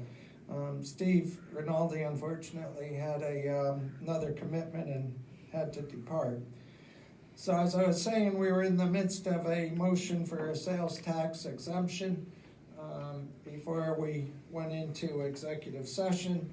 And I'll pick up where we left off there. We had a motion to approve the sales tax exemption, or consider it at least, by Ed. And I'll again ask if there's a second to that motion from the board. Second by Bob Santo, thank you. And that brings us to other discussion on the motion. And I'd open that up for board discussion. Any comments? This motion's for the sales tax, correct? Correct. And how much would that total amount cost if you give an exemption to town of Montgomery? So I believe in the application, they're proposing to spend about $700,000 in fixtures and furniture. The sales tax on that would be 8.25%. The town of Montgomery, half of that goes to the state, half of that goes to the county. The county gets approximately 1% of what goes to the county. The town. I'm sorry, the town, sorry. That answer your question, John? Yes. In exchange, that means that they would have to use local labor, is that correct? If you grant the sales tax exemption under your local labor policy, you would then be authorized as part of the assignment and assumption to monitor their use of local labor for the installation of the fixtures and furniture that they would purchase. That would come under the 85% requirement of your local labor policy. If you deny, which is within the board's discretion, if you deny the sales tax exemption, unless you grant the mortgage recording tax exemption, the labor policy would not be affected, because the pilot is already existing. It predates your labor policy. Any other discussion, comments on this motion? I'll call the question, starting with John. No. John Dixon? I vote no. Ed? Yes. I vote yes. Bob? No. No, the motion is defeated. Moving on to our last item for this application is the mortgage tax. And I would ask for a motion to consider that question from the board. I'll make that motion. Motion by John Dixon. Second to that motion? Second. Ed, thank you. Other discussion on the mortgage recording tax exemption. Was this used in the past? Yes. Yes, it was. Okay, thank you.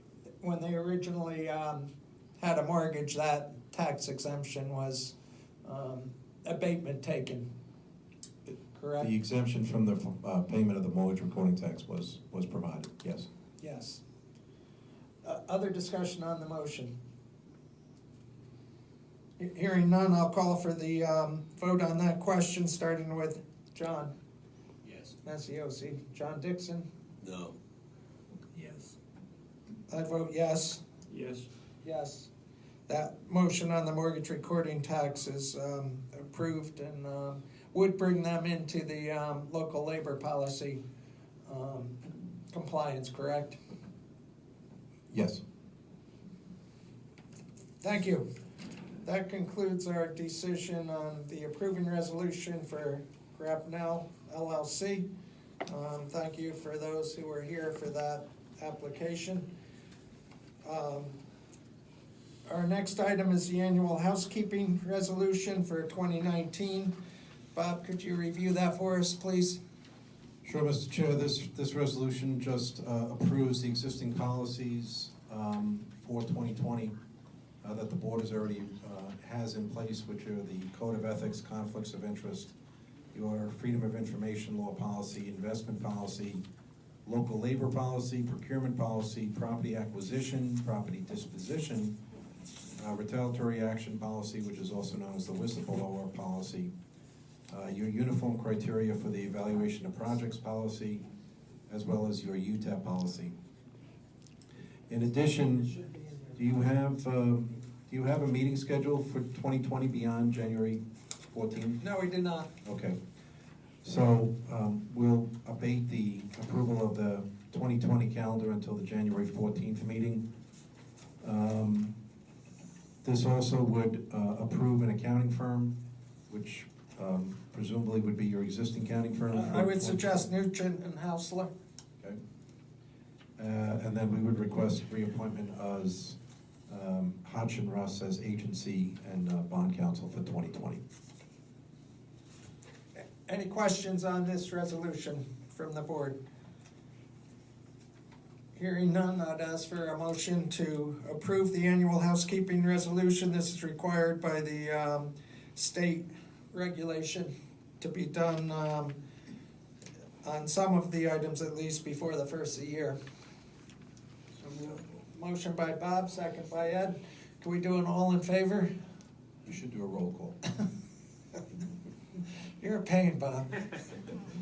Starting with John Masiosi. Yes. John Dixon. Yes. Ed Williams. Yes. I'm a yes. Yes. Bob Santos, a yes. Motion approved. Bob, I'm wondering if we should jump to the notice of pilot deviation. That's fine. Which would be a resolution for USEF Sailfish LLC. And Bob, I'll let you review that for us. So, Mr. Chair, in November, on November 12th, the board approved the Blue Water project. Subsequent to that approval, Blue Water has sought to assign the application to USEF Sailfish LLC.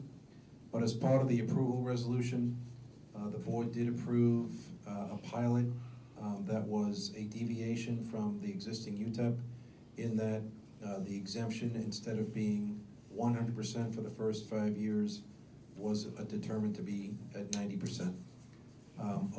In an abundance of caution, given that the application is being assigned, what we have prepared for the board is a public hearing, is a deviation resolution for the project from the UTEP and provide notice to the taxing authorities to the effect that instead of the normal 100% exemption for the first 5 years, the board is proposing to the project a 90% exemption. This is more procedural, just to provide notice to the county, the town, and the school district of the deviation. It's a deviation in their benefit, but you are providing them with notice, and if they have any objection or comment, they can provide that to you. Thank you, Bob.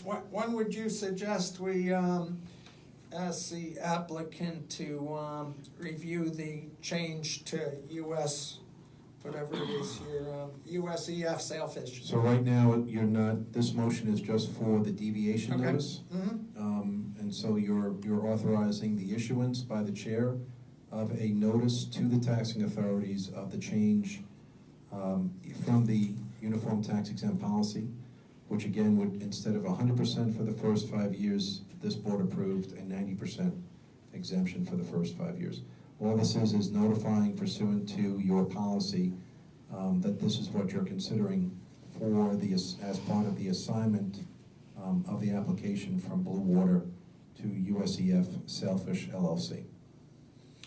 I would ask for a motion to approve that resolution. I'll make that motion. By John Dixon, a second to that motion. Second by Ed Williams. Other discussion on the motion? Everybody comfortable with what we're talking about here? We basically decided it at the last meeting, but with the assignment, we're taking this next formality. Hearing. This is the schedule on B3 on the pilot deviation. Correct. And in the first 5 years, it shows the 90% as opposed to the standard of 100% exemption. Other questions? I'll call the question, starting with John Masiosi. Yes. John Dixon? Yes. Ed Williams? I'm a yes. Yes. Bob? So yes, that resolution is passed.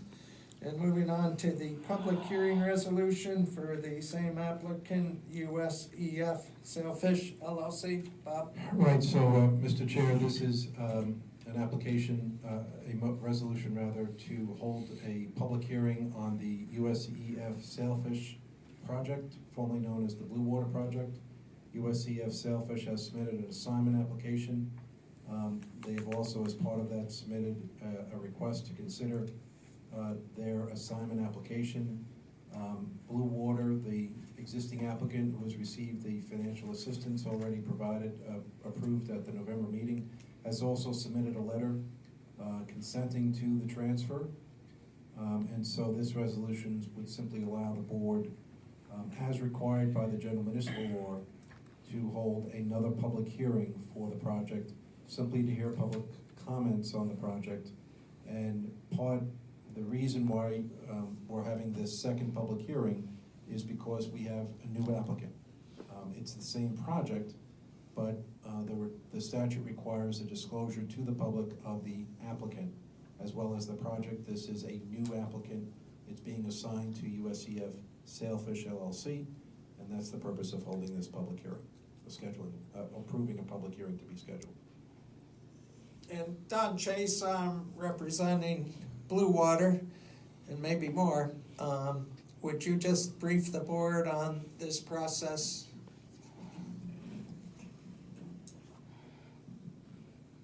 Thank you, Chairman Chris and board members. Just kind of refresh some of your memories or others who are new to the board. My name is Don Chase, part of the Blue Water Property Group. Late 2017, about two years ago, we assembled and contracted for the property, that's Project Sailfish, and began the entitlement process for the project. In July of 2018, about 6 months later, we partnered with USA Real Estate. You may be familiar with USA Insurance Company. This is their real estate investment subsidiary. And we partnered with them to make a proposal to our client to build a new building, lease them on a long-term basis.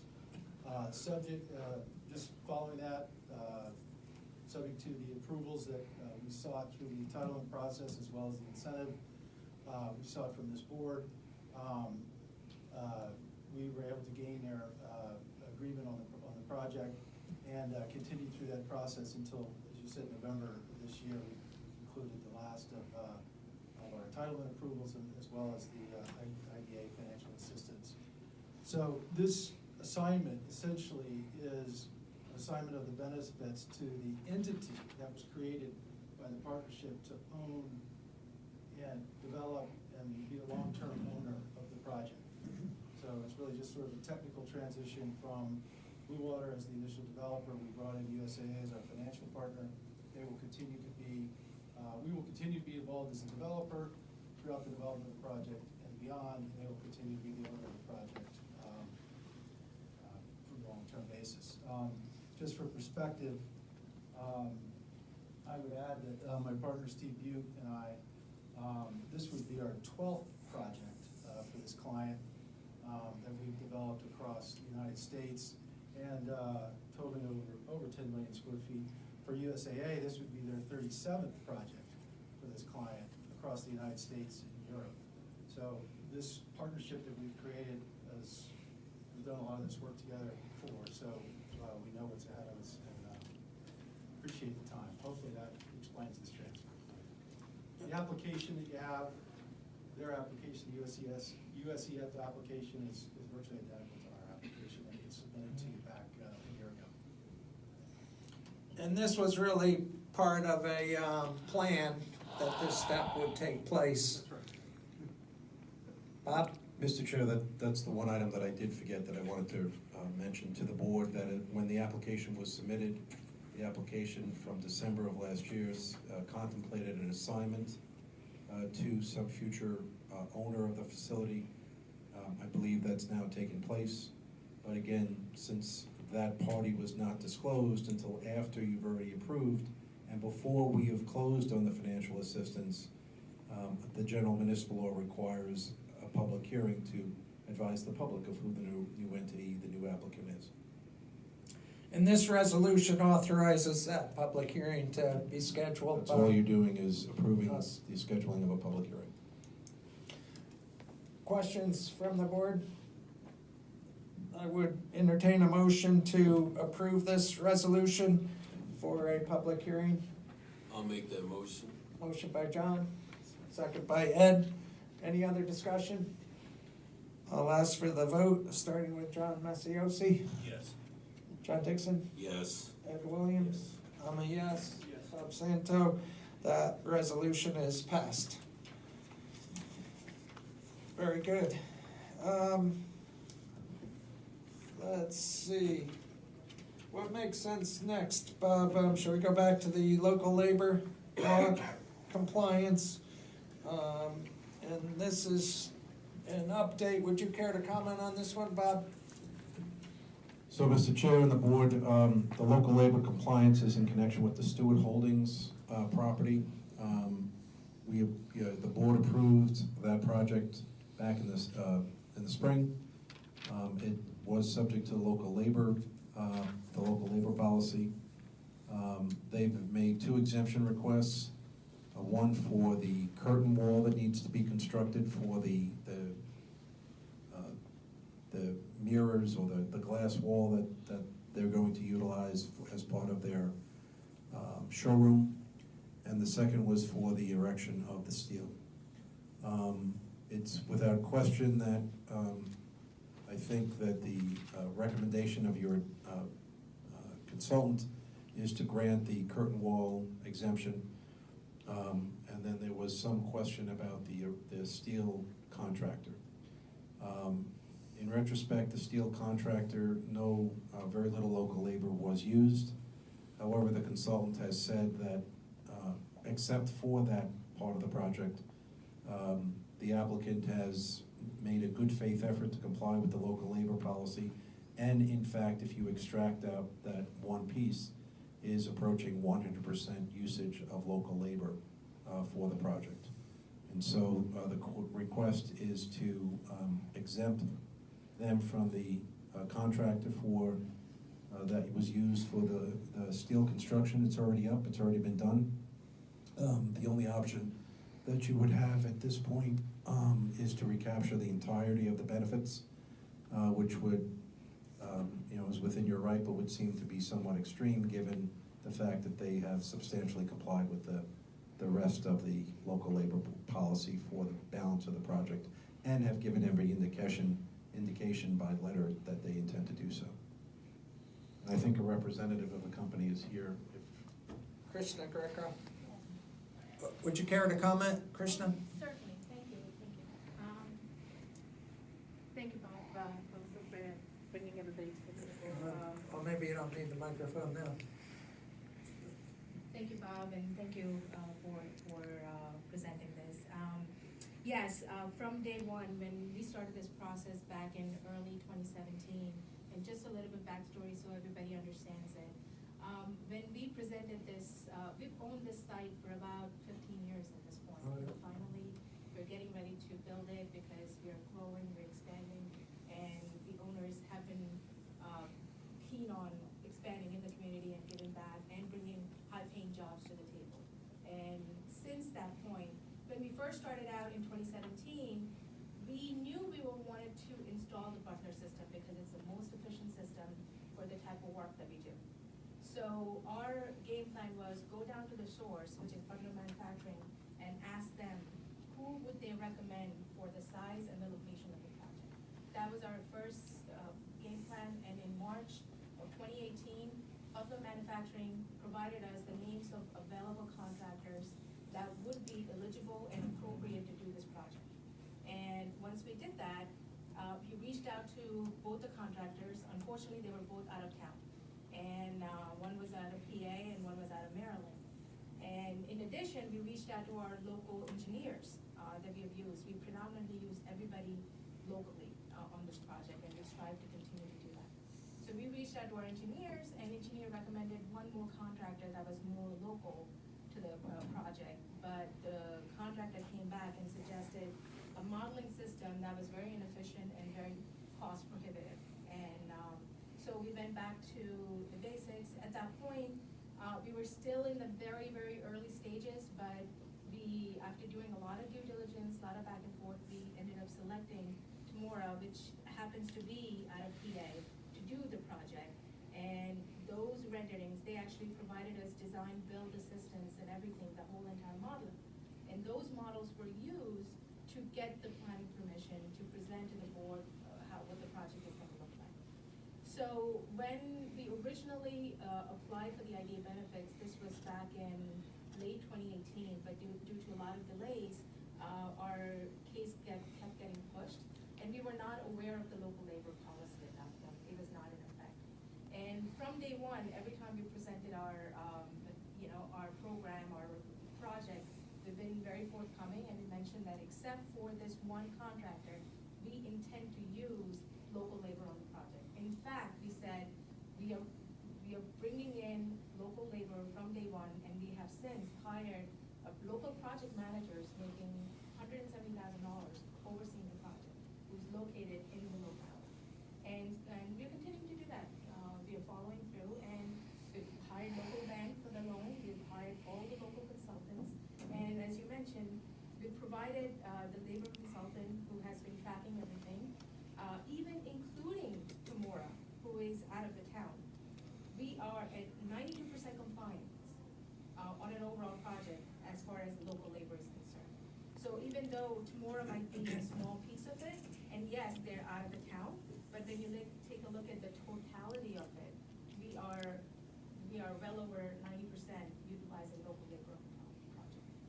So that's what I would like to say. I'm happy to answer any questions. Thank you, Krishna. I can confirm I received the Loki Brill November labor report for Stewart, and what you just reported is accurate.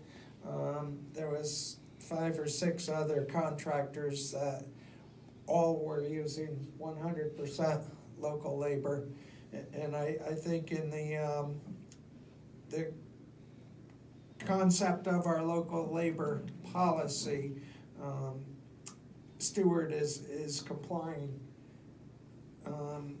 very nicely, and we should provide the waivers for Aluprof and Tamora, right? And I would ask the board to consider a voice vote on those 2 waivers. And that would require a motion. Can I just add one Yes. more thing? I know I talked about Tamora, but even from an Aluprof standpoint, one of the only reason we are using Aluprof is because this particular location is going to have a showroom where we're going to be showcasing our Aluprof system. And that's why the project needs to have Aluprof systems in there, and that was the only reason we're requesting that exception. And that's also very specialized, is my It's understanding. made in Poland, and it's Yeah. very specialized. And one of the purpose of this particular warehouse is to bring that Poland material and break it down and remanufacture it more towards the residential usage. And that's currently we are using it for commercial. Our goal is to kind of break it down and reformat it, reconfigure it, and do like manufacturing so that we could sell it to residential units. Thank you, Krishna. Would anyone care to make a motion for waivers on those 2 contractors? So moved. Aye. Bob Santos, second to that motion. By Ed Williams. Any other discussion? And I think we can do this by voice vote. All in favor, please say aye. Stoddard's not here. Opposed, the same. Motion carried. Thank you for coming up, Krishna. Uh-oh. We good, Sue? Our next item, we've discussed before, but is a well, actually, we have it listed on the agenda for a CEO job description. But I'm suggesting we describe it as an executive director. It's basically the same job description that we've used in the past. It's very detailed. Let me see if I can track that thing down in all my papers here. And I've also spoken with the supervisor-elect, Brian Mahar, about his thoughts on it, because the job description for executive director involves working in the town, working on our behalf, but really in the interest of the community, and we should have a consolidated and situation where we get input from all parties as we lead the Montgomery I.D.A. ahead.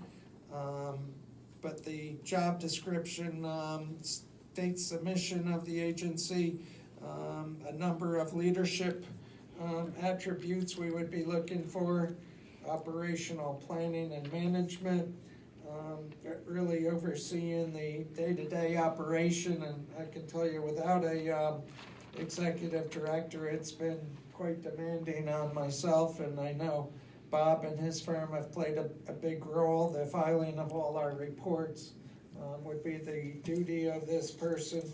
Planning and management. If we did need further staff, this person would take a lead in who we need and job descriptions. They would also be involved in the financial planning and management, and Bob alluded to, I think during one of the public hearings, we get fees from the applicants on approved projects, which are quite substantial, in some cases well into 6 figures. And that money is intended through certain regulatory direction, but to be used for the benefit of the town. So we need to look at how we can best benefit the town with the use of those fees. Community relations, risk management, and as far as qualifications, it would require certain education and experience. We're suggesting 5 years related experience and or training, knowledge, skills, and abilities without a lot of supervision from us, proficiency in computers, and flexible to attend meetings, and act ethically, and the salary would be commensurate with experience and within agency budget limitations. We'll usually work in an office environment, but also has to be flexible to go to non-standard workplaces, including representing us at community events. Would be employed either on a part-time or full-time basis, depending on the capability of the person. What we determined would be correct as we interview that person, would attend all of our meetings. Brian, would you care to make any comments on this? I'd love to, and I appreciate, Chairman, the opportunity to be kind of read into it. So, Bob, how's that? Now I know why you always mess with this. The light eventually goes on. Okay, thank you, Chairman, as well. So I envision this person, hopefully if you have the resources, it being full-time, he or she, to work here in Town Hall. There's a lot of things that were in the job description as executive director that I'd love to see the town I.D.A. become a part of. I mentioned this on the campaign trail. I'd like to follow through with that in terms of when I take office in January. And it's just a flow of communication. I think having a seamless relationship with whoever your executive director is and my office is hugely important. I would go out of my way to try to create a space and an office for this person right next to mine. And I know there obviously has to be separation, and there will be, but there's such a myriad of issues where we are going to have to work together and should work together from the very first planning stages to what to do with those fees, how that give back to the town occurs, and being lock in step with how we operate the comprehensive plan and how we want to push development moving forward.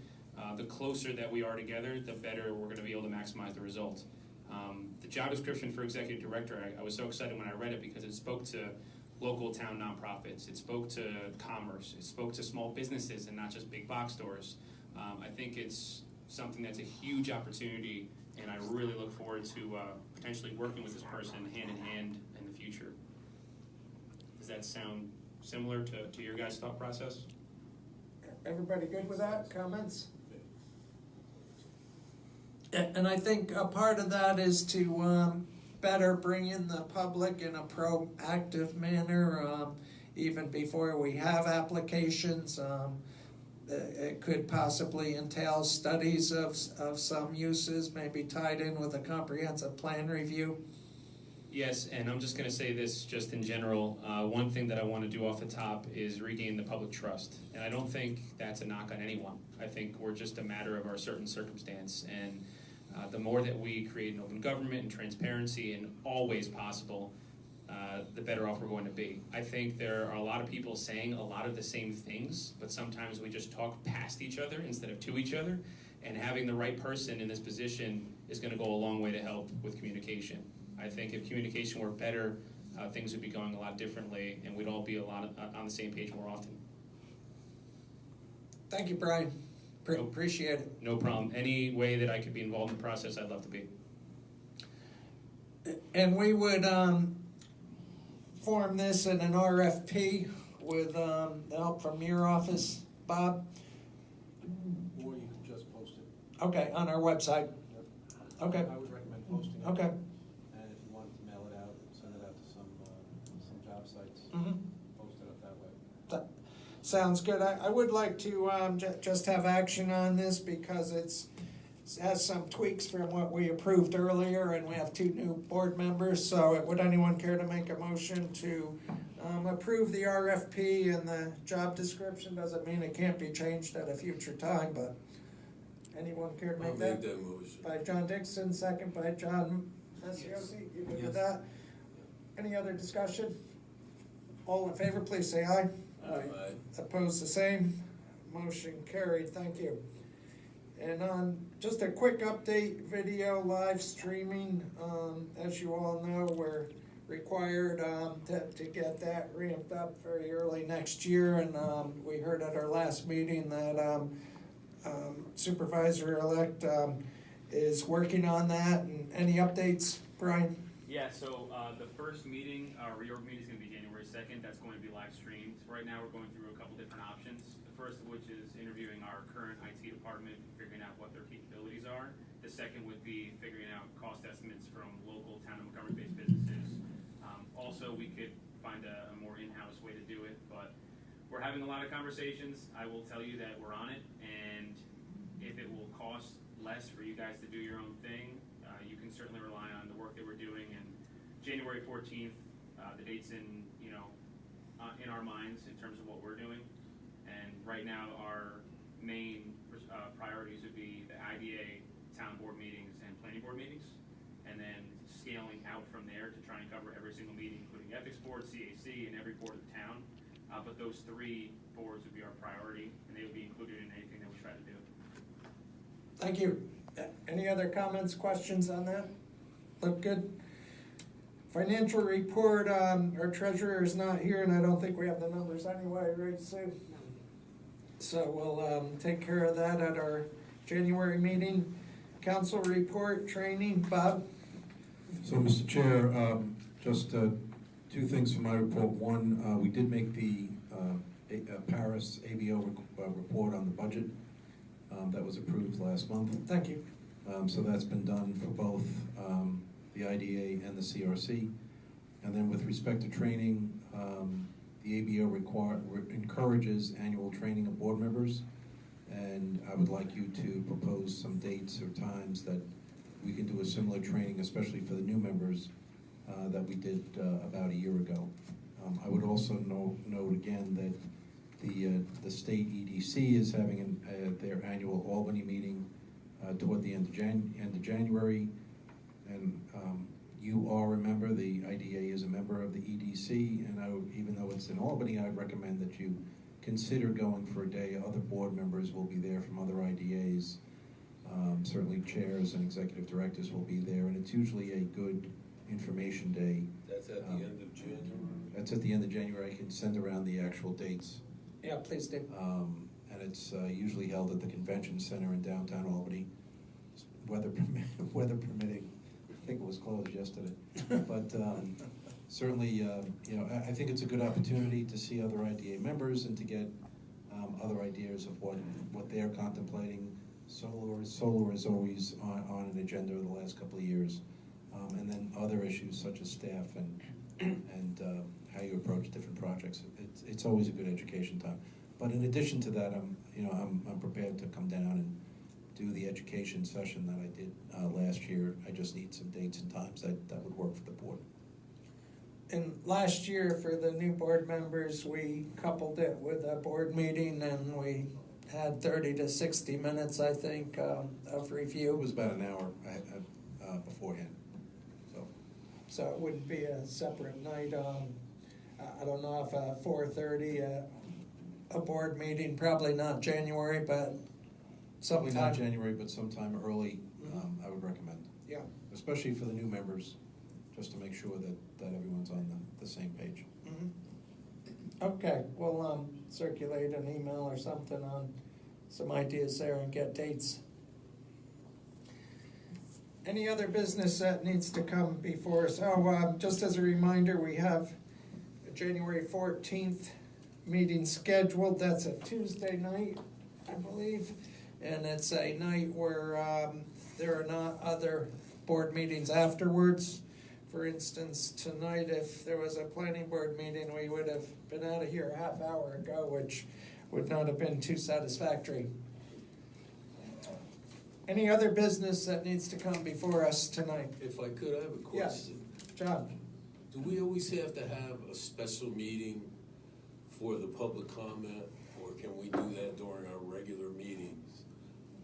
Public hearings can be held during a regular board meeting, can be during a special meeting, or through no meeting at all.